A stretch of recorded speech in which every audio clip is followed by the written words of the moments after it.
Welcome to Chemistry in Detail. Today we are discussing the topic solubility. The word solubility is familiar to you.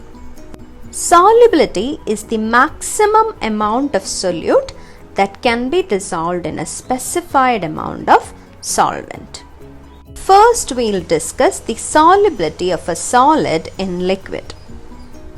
As you know very well, like dissolves like, that is, polar solutes dissolve in polar solvents.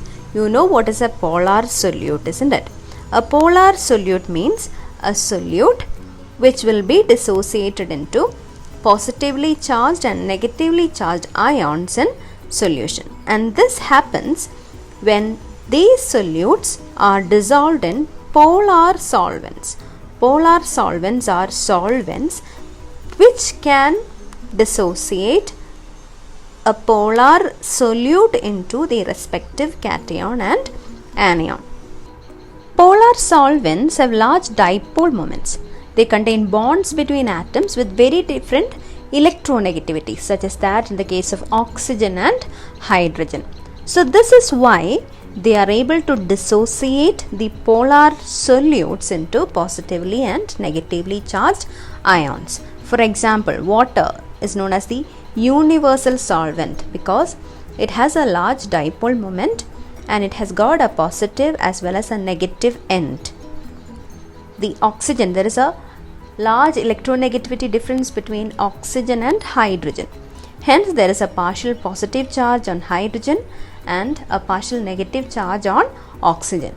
So this will induce the polar solutes like sodium chloride, potassium chloride to become separated from their crystal lattice to form individual ions. That is, if it is sodium chloride, it becomes Na plus and Cl minus and dissociates in the presence of water. Examples for polar solutes are potassium chloride, sodium chloride, sugar, polar solvents, water, ethanol, ethanoic acid, etc. Non-polar solutes dissolve in non-polar solvents. Non-polar solutes examples naphthalene, camphor. Non-polar solvents benzene, toluene, kerosene, carbon tetrachloride, etc. are examples for non-polar solvents. In this table, you may find the solubility of certain salts at various temperatures. Their solubilities in grams per 100 gram of water and in moles per 100 gram of water is given. See this? 0 degrees Celsius. At 0 degrees Celsius, the solubility of sodium chloride in grams is 35.7. In the case of sodium nitrate, it is 73.3. Potassium chloride 28. Potassium nitrate 13.9. So, at 0 degrees Celsius, all these different salts have different solubilities in 100 gram of water. So, depending on the nature of the ionic solute, there is difference in the solubility.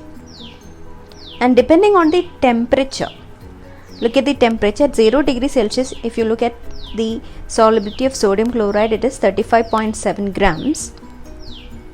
At 10 degrees Celsius, it is again 35.7. But at 20 degrees Celsius, there is variation, 35.8. 30 degrees Celsius, 36.1. 50 degrees, 36.8. Slowly it is increasing. At 80 degrees Celsius, it becomes 38 grams. And at 100 degrees Celsius, the solubility becomes 39.2 grams. You have studied about the terms unsaturated solution, saturated solution, supersaturated solution in your smaller classes. Have you? Now in this picture, you can see an unsaturated solution and a saturated solution. Suppose the solubility of sodium chloride in 100 ml of water is 36 gram.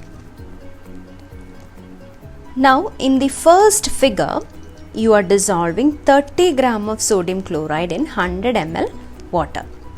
The resulting solution is clear. You don't have any undissolved sodium chloride in it because the maximum amount of solute that can be dissolved in 100 ml of water is 36 gram. We already mentioned that.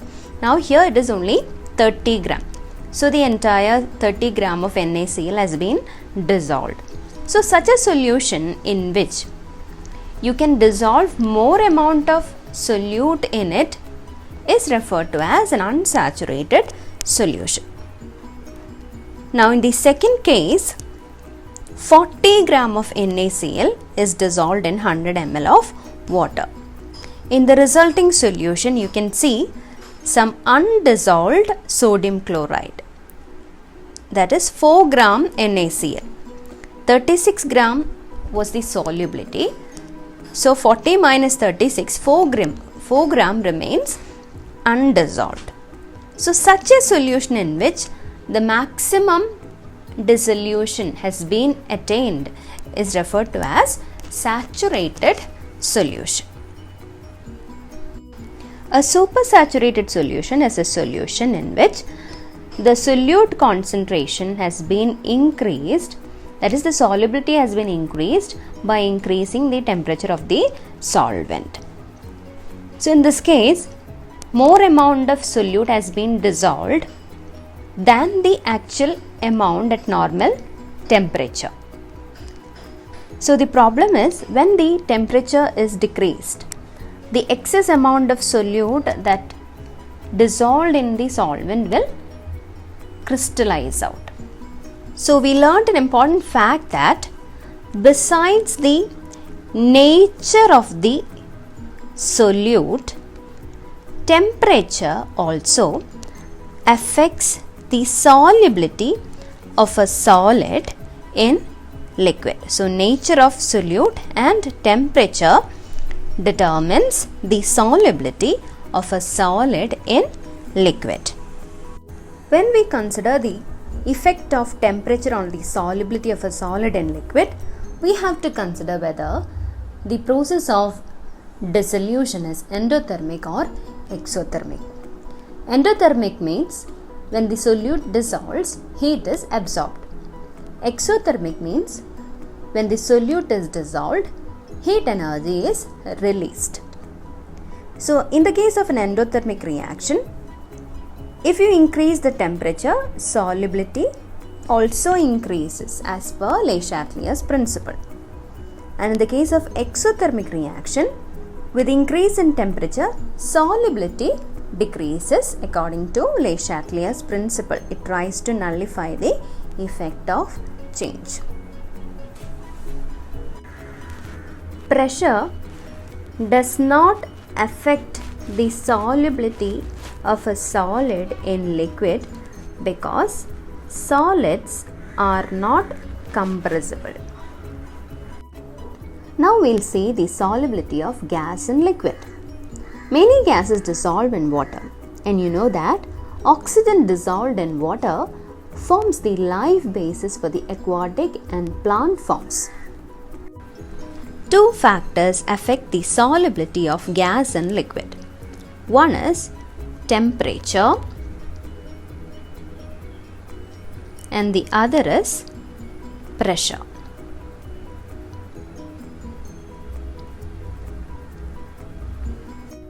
In this figure, you can see the gas molecules at low temperature and high temperature.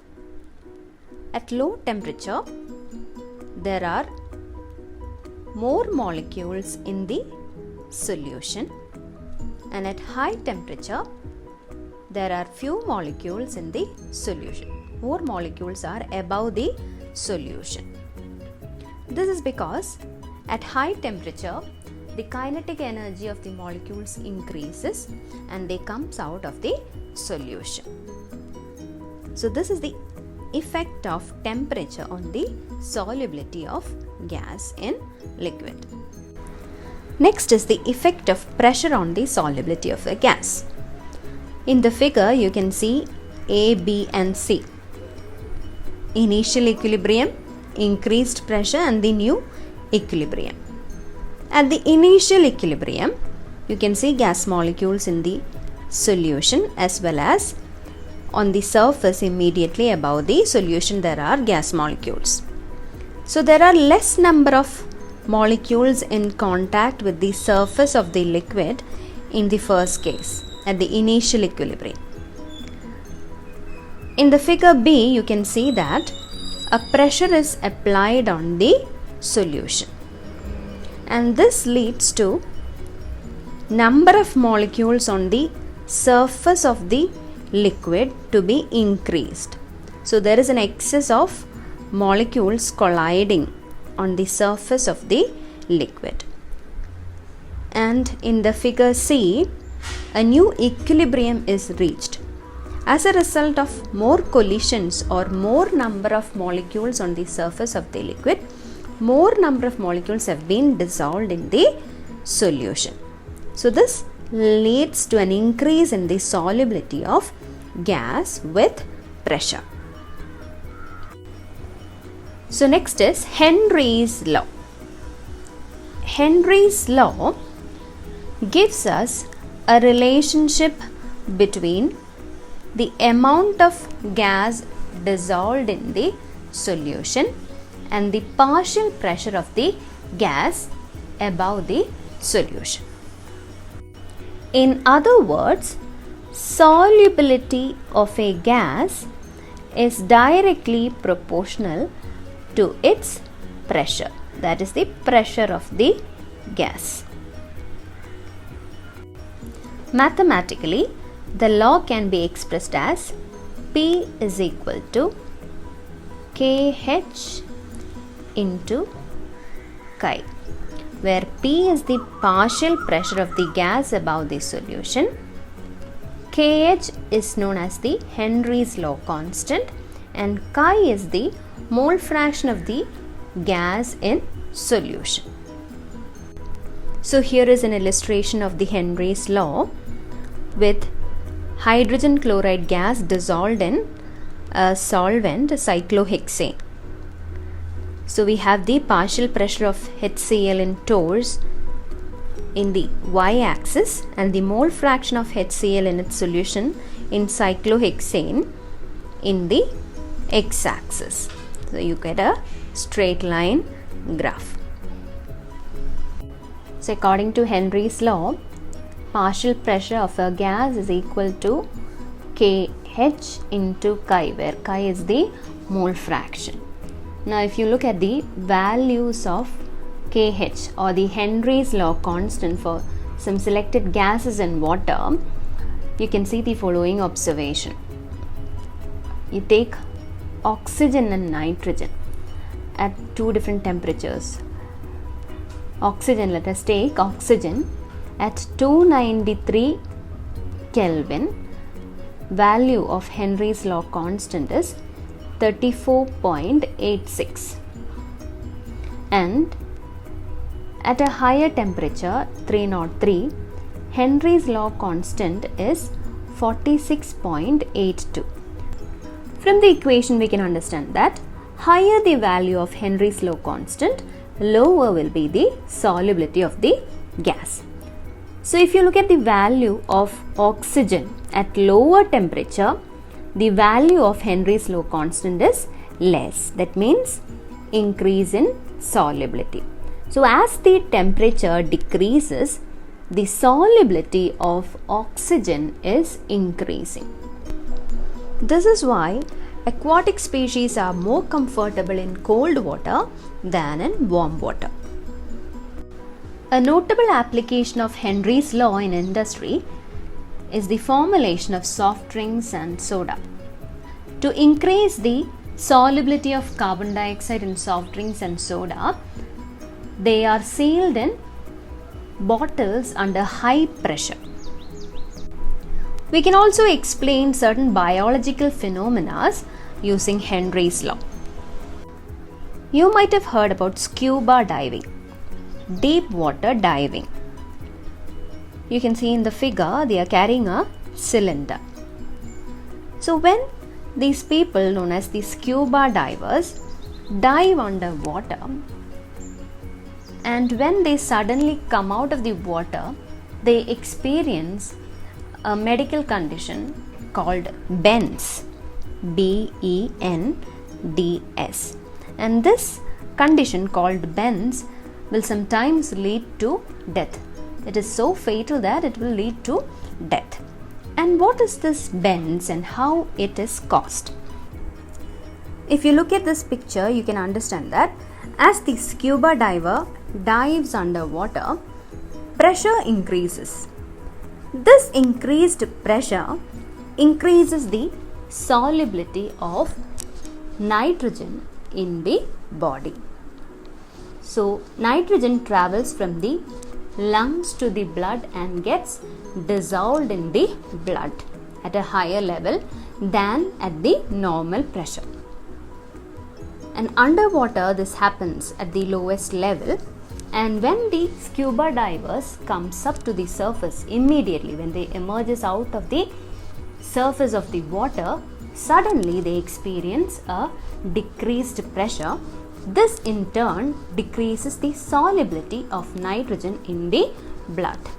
Thus, nitrogen gas comes out, leading to the formation of bubbles of nitrogen in the blood.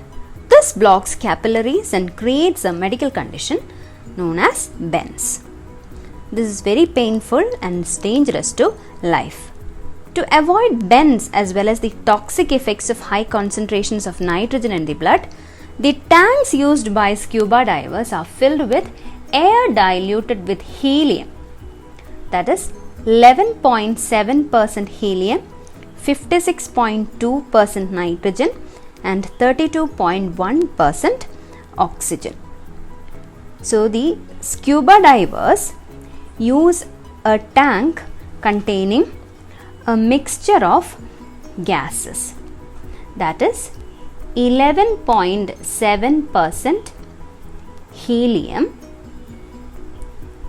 56.2% nitrogen and 32.1% oxygen.